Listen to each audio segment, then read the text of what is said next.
Hello, this is Bettina Arndt, and I'm talking today about the politics of cleavage. Women's much trumpeted right to wear what they like, to bare their tits and flaunt everything they've got, and if the wrong man is caught looking, to publicly humiliate him. Well done, ladies. Another barrier to harmonious relations between men and women, another achievement for feminism. This is a bit of a companion video to the one I made recently about sexual consent, because it's a follow-up to the work I've been doing on the Human Rights Commission and the rape crisis on Australian university campuses. What's interesting about the whole Human Rights Commission survey was the large numbers reporting sexual harassment. 1 in 2 students reported harassment, but this actually turned out to be mainly women complaining about inappropriate staring or leering. That's hardly surprising. Walk around the campus of any of our universities on a warm summer's day and you'll be greeted by a wonderful display of beautiful young bodies. Short skirts, shorts barely covering their taut butts, tank tops, plenty of cleavage, you name it. I wonder if these were any of the women complaining about inappropriate leering. That's the whole point, isn't it? Women who dress in a sexy way are wanting to be stared at by the right men. They just object if the wrong man is caught looking. That's where the inappropriate leering comes in. Just look at our own Cinderella, Mary, the Tasmanian girl who married Frederick, the Crown Prince of Denmark. Some time ago, Princess Mary was at a state dinner in a very low-cut dress, sitting next to the husband of the Finnish president. The poor man was caught on camera having a good look and was sneered at in news stories across the world, with everyone taking delight in his embarrassment and Mary's obvious look of disapproval.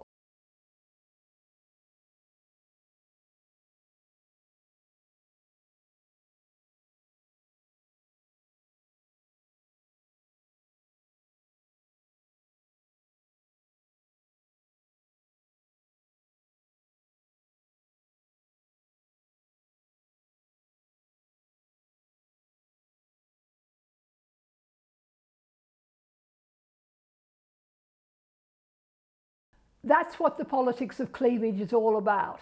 Women flaunting their sexual power over men and then shaming those who take a look that they don't like, the less attractive, the old, the ugly, the unwanted men.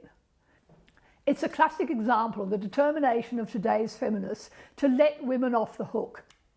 As usual, they've taken a perfectly reasonable proposition, which is that the way a woman dresses isn't any excuse for a man to grope or rape her. But what they've done is push that into territory which absolves women from any responsibility to behave fairly or sensibly. Have a look at this great video clip. Namaste. Namaste. You have a really great yoga practice. I saw your inversions at the end of class. Pretty impressive. Thank you. I've been practicing about 5 days a week for quite a while now. How long have you been practicing? About a year. I'm actually going to get my certification this fall. Wow, that's really fantastic. I bet you're going to be a great teacher. I'm sorry. Did you just look at my chest?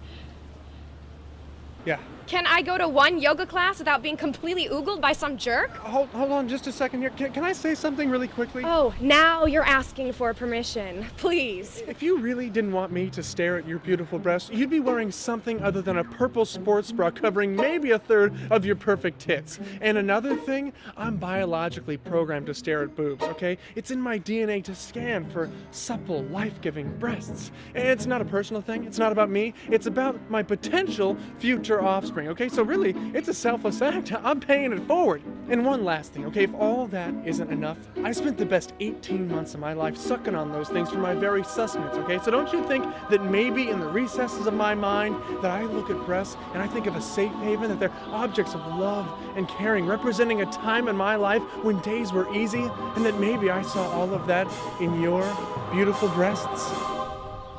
I don't know what to say. That was actually logical and somehow sweet. Do you want to go get coffee or something? You know, that'd be really great.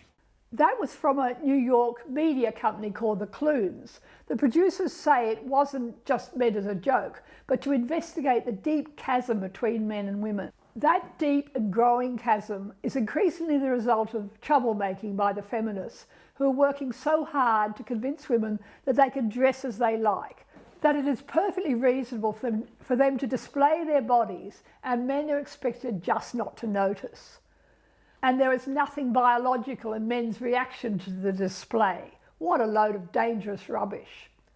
A while back we saw some feminist-led lunacy, namely a picnic in Brisbane where a bunch of women gathered together in a bid to desexualise the nipple. Women should be able to bare their chests in public just as men do, argued one of the young organisers. What delusional idiocy it is to ignore the essential difference between the chests of men and women, namely the breast. This is the most obvious of women's secondary sexual characteristics, which is all about signalling that she's gained sexual maturity. That's the breast's job, apart from breastfeeding babies, which is to capture the attention of potential partners, just like the peacock's feathers. That's biology 101. Of course, this doesn't mean the breast should always be sexualised, or that there aren't contexts where that sort of attention is totally inappropriate. It's crazy to sexualise little girls by demanding that they cover up. And women, of course, should be able to feel relaxed, openly breastfeeding in public or appearing naked at a nudist beach. But publicly displaying the breasts in most other circumstances will inevitably attract the male gaze, as it should. Remember the ghastly slut walks where scantily dressed women took to the streets, proudly proclaiming their right to dress as they wish. The original slut walk was in protest of a Canadian cop who suggested women shouldn't dress like sluts if they don't want to be raped. Organisers of the slut walk proclaimed the idea of a heart-naked woman as a form of protest. It's about a woman putting her out there as a fuck you as opposed to a fuck me, they charmingly said. That says it all. The protest was about women flaunting their bodies to taunt men, to show them that they could provoke them all they like, and men had no right to respond in any way. How nasty is that? Of course it's totally reasonable to start with the premise that scantily dressed women aren't asking to be raped. There's never an excuse for sexual violence for men to paw or harass women. But it's absolutely not reasonable for women to exploit men's rightful constraint in the face of this extreme provocation. That's like poking or prodding or tormenting a bear simply because he's firmly tethered to a post. That's disgusting, irresponsible behaviour, and our society should be ashamed that we're encouraging women to treat men that way. So when young women stand in front of their mirrors on a Saturday night, adjusting their cleavage, seeking ever greater exposure, we need to encourage them to think more about what they're doing.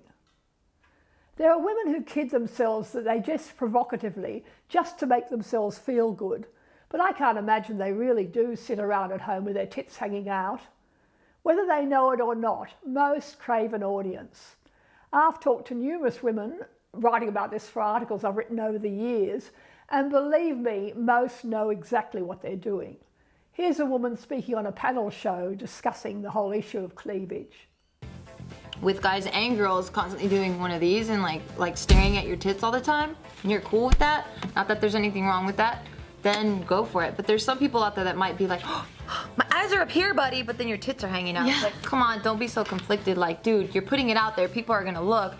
You know, certain things come with the territory, you know? The simple fact is the main message sent is all about flaunting women's sexual power. It's an up you gesture of the most provocative kind.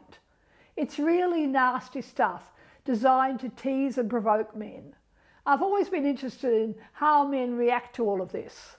Of course, there are the cocky, attractive men, the alpha males who just lap it up, so to speak. It does all have its funny side, and there are plenty of men who love the passing parade, and I don't blame them. I think it's particularly the successful, attractive men who enjoy the show, and they're confident because they know they're in the target audience. And often well-endowed women enjoy the attention. It's all just a bit of a laugh, and that's fine.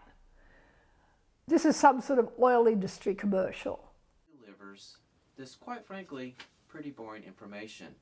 In fact, some are even saying it might have something to do with the top that she's wearing. Now, so what do these firms do? Well,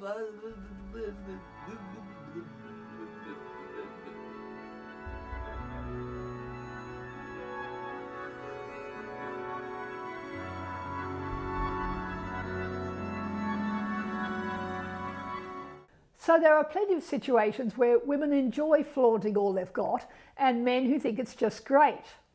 But there are other times when it's tough on men, not because they can't control themselves, not because they're insatiable beasts at the mercy of their rampaging sexual appetites. Of course, I'm not suggesting that. I've talked to many men who rightly get pissed off when they know that no matter what they do, they'll be in trouble. Like the fathers of teenage girls who get embarrassed when their daughters and all their friends parade around half-dressed, but if they say anything, they're accused of being a dirty old man. There are men who resent talking to women who are flaunting their bodies when they know that if they're caught looking, she's likely to belittle and embarrass them. I'm not surprised that many men get really angry about this, particularly the males who lack the looks or the trappings of success that these women are after, that tick these women's boxes. They know the whole thing is just a tease. The internet is now bristling with men writing and talking about what they regard as women's sexual arrogance. We need to understand the context in which this is all happening. The simple truth is that most men spend their lives in a state of sexual deprivation, dealing with constant rejection. Roy Baumeister is a professor, he used to be actually at the Florida State University, he's now at the University of Queensland, and he's a world expert in gender differences in sexual desire. Here's his summary of the state of affairs most men confront. Sexual frustration is almost inevitable for the majority of men, and not just occasionally. They won't have enough partners or even enough sex with one partner to satisfy their wishes, he writes. He concludes the tragedy of the male sex drive is a state of perpetual readiness which rarely meets its match. That's the context. That's what makes the constant titillation men have to put up with so immensely confusing, irritating and insulting. When I wrote about all this some years ago, I was attacked by Hugo Schwyzer. He's a professor of gender studies. Writing on Jezebel, he deliberately lied about what I'd said by suggesting I'd justified men attacking women if they'd been turned on by dressing provocatively. Schwyzer's smart conclusion was as follows. The hard truth men and women alike need to grasp is a simple one. Our arousal is not someone else's problem to solve.